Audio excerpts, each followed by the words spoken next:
Ang kwento ni Tomby. Ang kwentong ito ay hango sa totoong buhay. Mula ito sa isa nating tagapakinig. Karanasan ito ni Banoy. Walang eksaktong taon. Probinsya ng Negros. Nang mga panahong ito, isang magsasaka sa maliit na bayan itong si Banoy. Nag-iisa na lamang sa buhay. Simula nang mamatay ang mga magulang dahil sa malubhang karamdaman. Nasa edad 18 nang pumanaw ang mga ito. Mabuti na lang, may lupaing iniwan ang dalawang matanda sa kanya na siyang pinagkukunan ng pangkabuhayan ng binata. Tuwing tag-araw, nagtatanim ito ng pakwan at mga gulay na siya namang ibinabagsak niya sa palengke. Tuwing tag-ulan naman, palay naman ang itinatanim nito upang pagkunan ng pangkonsumong bigas. Sa ganung pamamaraan, nagagawang makatulong ng binata sa iba, dahilan para mahalin siya ng mga kababaryo. Dahil din sa mabuting ugali ng binata, nakilala nito ang isang hindi pangkaraniwang matanda. Dumating ang panahon ng tag-ulan para sa magsasaka sa baryo ni Banoy. Ito ay biyaya ng kalikasan. Bumuhos ang malakas na ulan. Dali-daling nagpunta si Banoy sa kanyang palayan.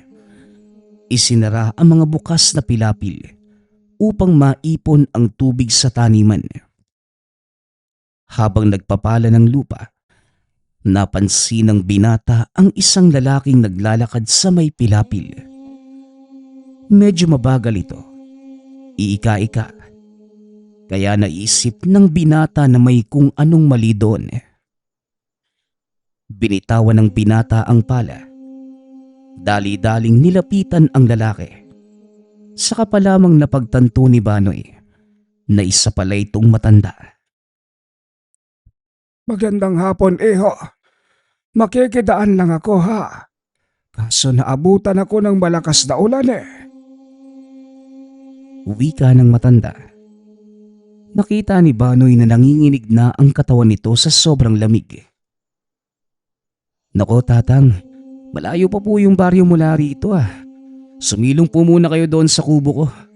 Tamang-tama, nagpaningas ako ng apoy doon para pagpatuyuan ng mga basa kong damit. Tugon ni Banoy. Ganun ba, Iho? O siya, sige. Medyo nilalamig na nga rin ako. Tugon ng matanda. Dali-daling dinala ng binata ang matanda papunta sa kanyang kubo. Doon itinuloy ang pakikipag-usap. Saan naman po kayo nanggaling yan? Saka, bakit sinuon niyo po yung malakas na ulan? Tanong ni Banoy. Sa kabilang bayan, naligaw ako, kaya napunta ko rito. Tugon ng matanda. May kamag-anak po ba kayo dito, Manong? Wala nga Matagal na akong iniwan ng asawa ko. Sumakabilang buhay na. Ang mga anak ko naman, hindi ko na alam kung nasan sila. Bakit naman po kayo nagpunta rito? Kung hindi mo na itatanong, Iho, isa kong manggagamot at manghihilot. Nagpupunta ko sa bayan o di naman kaya sa mga palengke upang doon manggamot. Wala na akong kakayanang magtrabaho dahil sa edad ko, Iho. Naku tatang, delikado po yung ginagawa nyo. Mamaya, mapagdiskitahan po kayo ng mga loko dyan sa daan Hindi naman ako natatakot sa maaaring mangyari sa akin. Matanda na ako, Iho. At siguro, kung kukunin ako ng Panginoon, matatanggap ko na din yon. Ay naku Manong, huwag ka nga pong magsalita ng ganyan. Ang mabuti pa, doon ka na lang tumira sa akin. Wala naman kasi akong kasama Naku, wag na. Magiging pabigat lamang ako sa'yo. Nakakahiya na. Hindi naman kita kaano-ano eh. Wala akong kaso yun, Manong. Kung kamag-anak mo ko o hindi, nangangailangan kayo ng tulong eh. At meron akong kakayanan. Kaya, bakit hindi ko kayo tutulungan? Ang mabuti pa, dito na muna po kayo ha. Magpatuyo kayo ng damit at tatapusin ko lang po yung ginagawa ko. Sasama kayo sa akin sa bahay nang makakain na tayo. Pag-uusap ng dalawa. Hindi na nagsalita ang matanda. Kaya naman itinuloy na ni Banoy ang trabaho. Matapos ay binalikan nito ang matanda sa kubo. Nakita niya itong natutulog sa tabi ng siga. Kaya hinayaan na muna niya itong makapagpahinga. Malakas pa din ang ulan ng mga sandaling yun. Kaya minabuti nitong magpatila muna. Ilang sandali lang, tumila na ang malakas na ulan. Nagising na din ang matanda, kaya inaya na niya itong umuwi. Habang naglalakad, pinagtitinginan ng mga tao ang dalawa. Mukhang kilala ka sa lugar na ito ha. Tignan mo nga naman. Pinagtitinginan pa nila tayo. Wika ng matanda. Opo halos lahat ng mga tao dito, kaibigan ko po. Hayaan nyo lang po sila, Manong. Siguro, naninibago lang yung mga yan dahil ngayon lang po nila kayo nakita rito. Tugon ni Banoy. Ganon ba? Mabuti naman kung ganon. Doon kasi sa lugar na pinanggalingan ko halos lahat ng tao, kaaway ang tingin sa akin. Bakit naman po, Manong? Ano po bang ginagawa nyo? Mahabang kwento, iho. Mas mabuti sigurong magpatuloy na muna tayo sa paglalakad. O sige po, isa pa, madilim na din at baka bumagsak pa ulit yung malakas na ulan. Pag-uusap ng dalawa. Nang makarating sa tahanan, binigyan ni Banoy ng maayos na damit ang matanda upang makapagbihis. Ipinagluto din niya ito ng mainit na sabaw. Habang kumakain ang dalawa, napansin ng binatang may kung anong nakasulat sa braso ng matanda. Kaya hindi nito maiwasang magtanong. Manong, mga tattoo po ba yang nasa braso nyo? Tanong ni Banoy. Ito ba? Oo, parang gano'n na nga. Tugon ng matanda. Ang tipid nyo naman hong sumagot, Manong. Pero teka, di nyo pa sinasabi yung pangalan nyo sa akin. Ako nga po pala si Banoy. Ganun ba, iho? Tawagin mo na lang ako sa pangalang Crisanto. Pasensya ka na kung masyadong maiksi ang mga sagot ko ha. Wala naman kasing masyadong interesante sa buhay ko Ayos lang po yun, Manong. Sige na po, kumain na po kayo. Lalamig na po yung sabaw Nagpatuloy sa pagkain ang dalawa. At nang matapos ay naupo ang matanda sa atanga ng tahanan at nagsindi ng pipa. Tinabihan naman ito ni Banoy at inabutan ng mainit na salabat. Eto po, Manong, inumin po ninyo. Malamang pinasok ng lamig yung sikmura nyo kanina. Mainam po yan para hindi kayo sakitan ng tiyan. Maraming salamat, iho ha. Alam mo, napakabait mong tao no? Hindi nakapagtatakang naging kaibigan mo ang mga tao rito sa baryo. Kailangan mo po kasing makisama Isa pa, mababait din naman yung mga taga rito Kami-kami lang din yung nagtutulungan. Kaya po halos kasundo ko ang lahat dito. Tugon ng binata. Ngunit nagulat ito sa sunod na sinabi ng matanda. Alam mo ba sa amin, sa lugar na pinagmulan ko, Hindi ganyan ang trato ng mga tao sa akin at sa buong pamilya ko. Ang tingin nila sa amin, mga salot ng baryo. Salot, Manong. Yan nga po mismo yung sinabi nyo kanina eh. Kung hindi nyo naman po mamasamain, maaari ko bang malaman kung ano po yung dahilan? Kung talagang desidido kang malaman, makinig ka sa akin ng mabuti ha. Ngunit sana, unawain mo ang lahat ng mga sasabihin ko bago mo ko husgahan. Sige po, Manong. Makikinig po ako. Nangyari ang lahat ng ito. 20 taon na ang nakakaraan. Atras tayo ng maraming taon eh. At ang lahat ng madidinig ay base lamang sa salaysay ni Tatang Crisanto. Nang mga panahong ito, kilalang mahusay na manggagamot itong si Tatang Crisanto. Halos lahat sa kanilang lugar lumalapit sa kanya upang humingi ng tulong o hindi naman kaya magpagamot. Biyasa sa kalaman ng barang at kulam ang matanda. Simula ng binata ito, umikot na ang buhay sa pagiging albularyo. Marami ang mga natulungan na matanda, kaya naman binahal ito ng kanyang mga kababaryo. Ngunit isang kaganapan ang naging dahilan upang tuluyang magbago ang lahat. Nasa kalagitnaan ng panggagamot ang matanda nang may nagsidatingan na mga tao. Base sa kasuotan ng mga ito, mula sila sa syudad. Nakiusap ang mga ito kung maaari nilang tignan ang kasamang dalaga. Ayon sa mga panauhin, naghihingalo na ito at halos hindi na makagalaw. Dali-dali namang tinuguna na matanda ang sinasabing pasyente. Mukhang malalim na ang tama ng batang ito ha.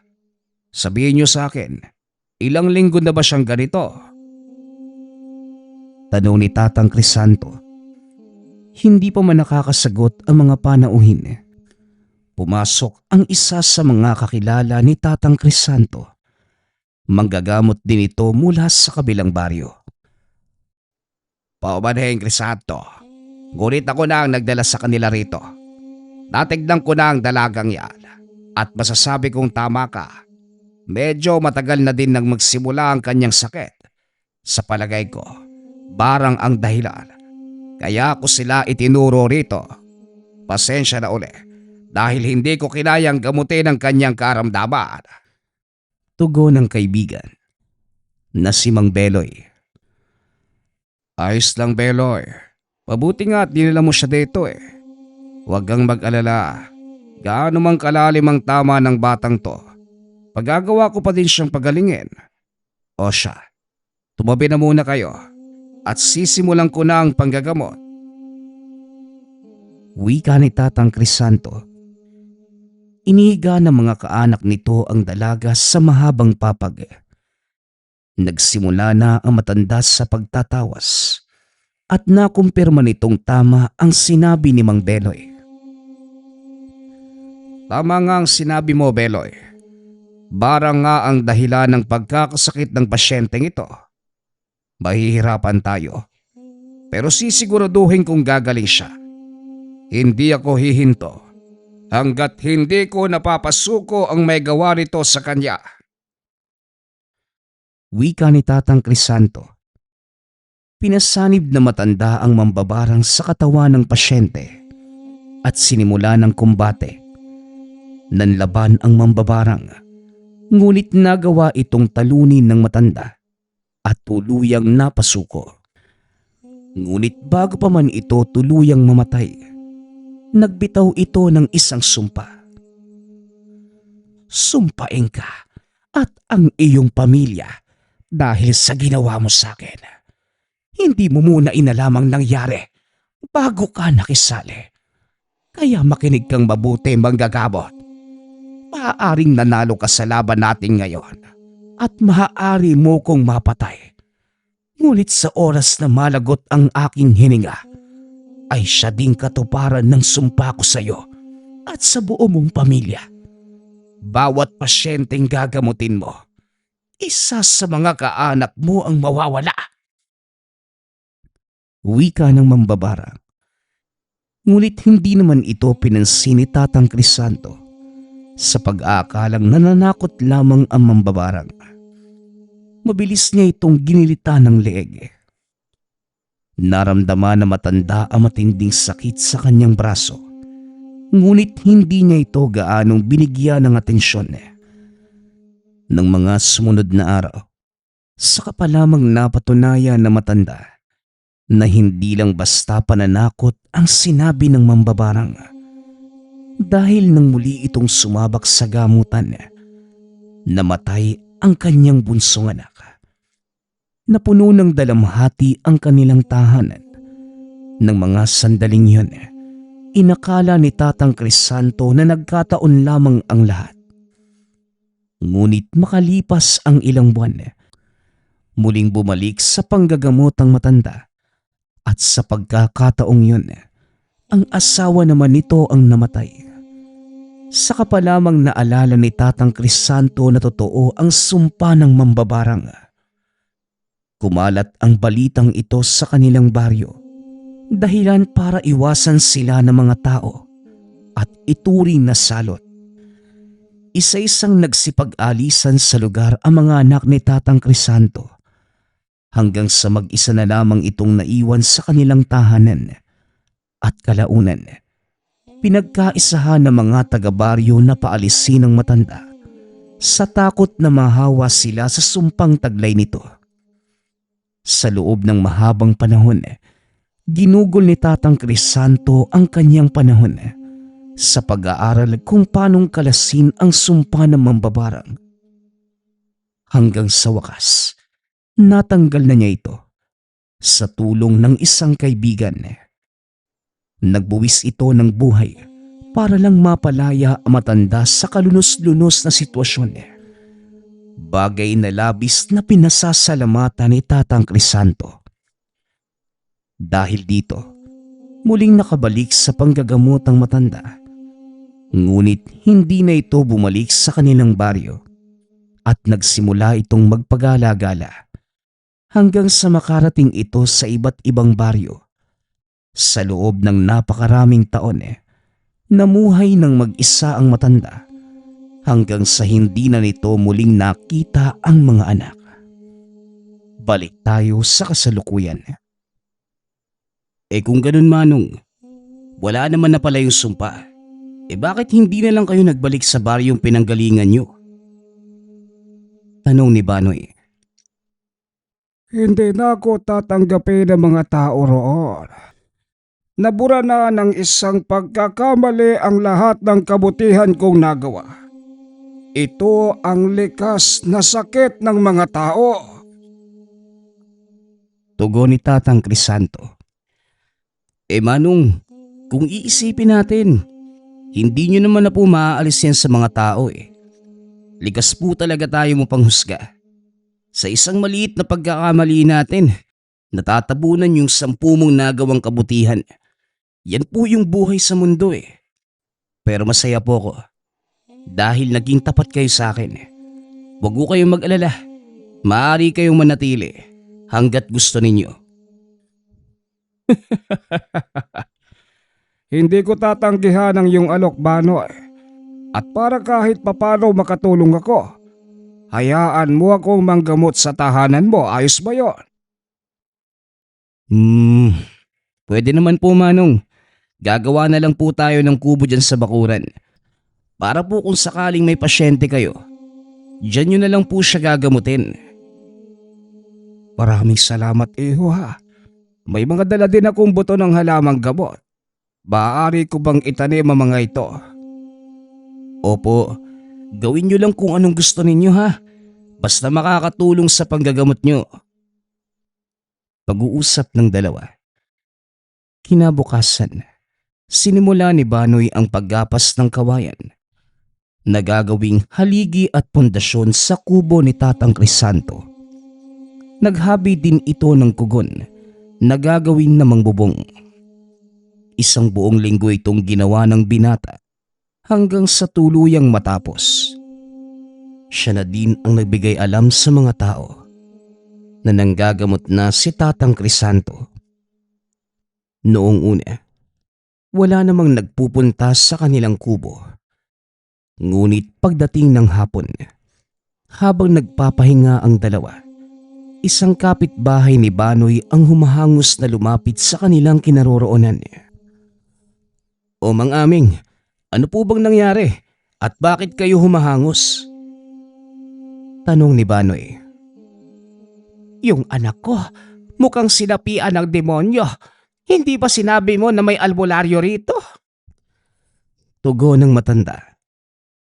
Opo, itong kasama kong matanda, si Tatang Crisanto. Nasan po ba yung anak nyo? Ay naroon sa kabisera, nagwawala. Hindi malapitan dahil may hawak na itak. Naku, mukhang delikado nga yan ha. Tara na, puntahan natin.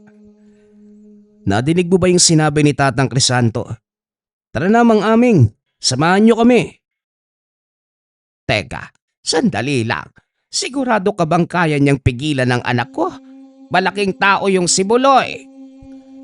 Hindi naman siguro maglalakas loob yung matandang yan kung hindi niya alam yung gagawin, di ba? Magtiwala na lang tayo sa kanya. Wika ni Banoy. Nagpunta ang tatlo sa kabisera. Nakita nga ni Banoy na nagkakagulo ang mga tao sa lugar. May ilan na rin nasugatan dahil sa pagwawala ng anak ni Mang Aming na si Buloy. Oy Buloy, tumigil ka na. Marami nang nasaktan sa gawa mo. Wika ni Mang Aming. Huminto sa pagwawala ang matabang binata at nilingon ito. Hindi ako si Buloy. Wala na siya sa katawang to. Tugon ng binata. Sabay sugod sa kinatatayuan ni Mang Aming. Laking gulat dito nang bigla siyang itulak ni Tatang Crisanto. Tumabi ka nga muna sandali diyang kambing. Aming pala. Ako nang bahala rito. Wika ni Tatang Crisanto. Iniunat na matanda ang kamay habang nakapikit ang mga mata. Sabay usal na mga dasal at ihip sa hangin. Saktong malapit na sa kanya si Buloy. Kaya tumapat ang pag-ihip nito sa maligalig na binata. O ikaw, kung sino ka mang demonyo ka, umalis ka sa katawan ng taong ito. Wika ni Tatang Crisanto. Nang mga sandaling yun, hindi magawang itaga ni Buloy ang hawak na itak. Hindi rin ito magawang makaalis sa kinatatayuan na tila ba nakasemento ang mga paa at ang buong katawan. Tignan mo nga naman. Isang albularyo. Bakit hindi mo ipakita ang mukha mo sa akin? Wika ng binata. Bakit ko naman gagawin yon? Hindi ka naman karapat dapat na makita ang mukha ng isang kagaya ko. Tugon ni Tatang Crisanto. Idiniin na matanda ang hinlalaki sa dibdib ng binata. Sabay ihip sa tuktok nito. Bigla na lamang nanghina ang katawan ni Buloy at natumbas sa lupa. Sa pagkakataong yun, mas idiniin pa ni Tatang Crisanto ang katawan ng binata sa lupa sa pamamagitan ng kanyang hintuturo. Hindi ako makagalaw. Anong ginagawa mo sa akin, tanda? Wika ni Buloy. Wala naman. Iginapos lamang kita. At mas malala pa dyan ang gagawin ko kung hindi ka aalis sa katawan ng taong ito. Tugon ni Tatang Crisanto. Teka, kilala ko ang boses mo. Ikaw si... O sige, subukan mong banggitin ang pangalan ko at talagang sasamain ka sa akin. Hindi na. Alam ko kung sino ka. Aalis na ako. Patawad. Mabuti naman. O siya, iwan mo na ang katawan ng taong ito at huwag ka nang babalik pa. Maliwanag ba yon? Wika ni Tatang Crisanto. Biglang nawala ng malay si Buloy. Nang magising ito, laking pagtataka ng binata kung paano siyang napunta sa lugar at bakit ito may hawak na itak. Manghang-mangha ang mga tao sa ginawa ng matanda, lalo na si Banoy. Alam nitong manggagamot si Tatang Crisanto, ngunit hindi niya akalain na ganun ito kalakas. Grabe, ibang klase yung ginawa mo dun kanina, Manong. Biruin mo, napakalaking tao nung si Buloy. Nagawa mong patumbahin ng mag-isa? Wika ni Banoy. Hindi si Buloy ang kumukontrol ng sarili niyang katawang kanina, kundi isang tikbalang. Mabuti na nga lang at naging masunurin siya. Kung hindi, nako, baka hindi na siya sikatan ng araw. Ha ha ha ha ha ha.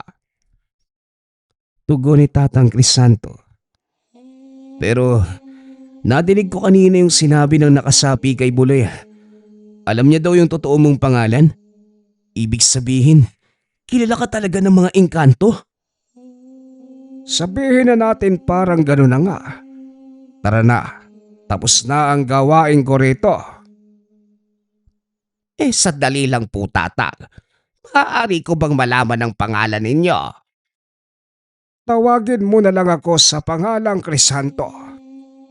Maraming salamat, Tatang Crisanto. Heto, tanggapin niyo ang kaunti kong alay. Pasasalamat sa inyo. Nako, hindi na. Mukhang kakailanganin mo yan para maipagamot yung mga taong nataga ng anak mo. Itabi mo na lang yan, aming. Sige na, mauuna na kami. Matapos ang pag-uusap, kagad nang umalis ang dalawa. Nagtaka si Banoy kung bakit hindi nito tinanggap ang alay ni Mang Aming. Akala ko ba manggagamot kayo para makatulong? Bakit hindi nyo tinanggap yung bayad ni Mang Aming? Dahil hindi naman kailangan, Iho. Pinalayas ko lang naman sa katawan ng anak niya ang engkanto. Wala naman akong ibang ginawa. Mahirap din yun, ha? Pero kung sa bagay, kayo naman po yun ang gagamot, hindi naman ako Tumatanggap lang ako ng alay kung alam kong kakailanganin ng tulong mula sa mga alaga kong engkanto. Sa kanila napupunta ang mga alay na yon. Sa totoo lang, hindi naman ako nakikinabang doon. Pag-uusap ng dalawa, ito ang naging simula ng unti-unting pagkakakilala ng mga tao kay Tatang Crisanto. Dumami ng dumami ang mga nagpupunta upang magpagamot sa kanya. Naging maayos naman ang lahat para sa dalawa. Mas lalo pang napalapit si Banoy kay Tatang Crisanto. Itinuring niya itong sariling ama. Maraming taon ang lumipas, muling naranasan ng matanda, natanggapin ng mga tao. Hindi na nito inisip na mauulit muli ang nangyari sa nakaraan. Ngunit isang hindi inaasahang pangyayari ang magaganap na tila nagpabalik na mga alaala ni Tatang Crisanto. Isang pamilya mula sa malayong bayan ang nagpunta upang magpagamot. Kagaya ito ng kasong hinawakan niya, 20 taon na ang nakakaraan. Ano, Manong, kaya niyo po bang gamutin yung isang to? Tanong ni Banoy. Kaya naman. Kaso, natatakot ako. Dahil ganito yung kaso na naging dahilan ng pagkawala ng pamilya ko sa akin. Tugon ng matanda. Matagal na ho yun, Manong. At alam ko, hindi na ulit mangyayari yung bagay na yun. Malakas yung pananalib ko sa inyo. Marami ka nang napagaling. Ito pa kaya? Hindi ko alam, Banoy. Pero ngayon lang ako nakaramdam ng ganitong takot sa buong buhay ko. Takot hindi lang para sa akin, kundi para sa mga tao sa paligid ko. Huwag ho kayong mag-alala, Manong. Malaki po yung tiwala ko sa'yo. Isa pa, alam mo naman na yung gagawin kung sakaling mangyari ulit yung ganitong sitwasyon eh. Bahala na ang Diyos, iho. Ngayon, ang gusto ko lamang gawin, matulungan ang mga taong ito. Eh kung ganun, Manong, magtiwala ka sa sarili mong kakayanan at lalong-lalo na sa Diyos. Tara na, nag-aantay na ang mga pasyente. Pag-uusap ng dalawa, lumabas ng tahanan si Tatang Crisanto at tinignan ang mga pasyente sa kubo. Kagaya nga ng inaakala ng matanda, isang malakas na mambabarang ang dahilan ng pagkakasakit ng pasyente. Sinimulan nito ang panggagamot hanggang sa tuluyang mahuli ang mambabarang. Ito na siya, Banoy. Alam kong ito ang una mong pagkakataong makasaksi ng ganitong uri ng pangyayari. Kaya pakiusap. Ano ba ang makikita mo? Huwag na huwag kang magpapakita ng takot. Babala ni Tatang Crisanto. Maliwanag po, Manong. Huwag po kayong mag-alala. Mas nasasabik pa ako sa kung anong gagawin niyo sa mambabarang kesa sa matakot sa kung anong makikita ko. Tugon ni Banoy. Tignan natin kung hindi ka kilabutan. Heto na. Maghanda ka na, iho. Wika ni Tatang Crisanto. Pagkasabi ng matanda sa mga katagang yun, biglang umangat ang katawan ng pasyente. Tumawa ito ng napakalakas at tinignan ng masakit si Tatang Crisanto. Mukhang magiging masaya to. Isang malakas na manggagamot ang makakatunggali ko. Sa tanang buhay ko, ikaw pa lang ang nakapagpapasok sa akin sa katawan ng isang tao. Wika ng mambabarang. Tandaan mong mabuti ang boses ko dahil ito na ang huling boses na madidinig mo bago kita ihatid sa impyerno. Ngayon, sabihin mo sa akin, bakit mo binarang ang taong ito? Muling tanong na matanda. Napangiti si Banoy nang magtanong ang matanda kung ano ang dahilan ng mambabarang. Bagay na hindi niya nagawa 20 taon na ang nakakaraan sa parehong sitwasyon niya. At bakit ka naman nagtatanong sa akin ng ganyan? Sa palagay mo, sasabihin ko sa iyo ang dahilan ko. Tanong ng mambabarang. Wala kang ibang pagpipilian, mambabarang. Sasabihin mo sa akin ang dahilan mo o unti-unti kitang papatayin. Tugon ng matanda. Hindi yan sinasabi, tanda. Ginagawa yan. O baka naman, puro ka lang salita.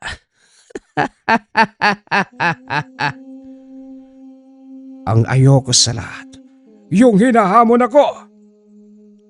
Hinawakan ni Tatang Crisanto ang kamay ng pasyente. Bigla itong nanginig na tila kinukuryente.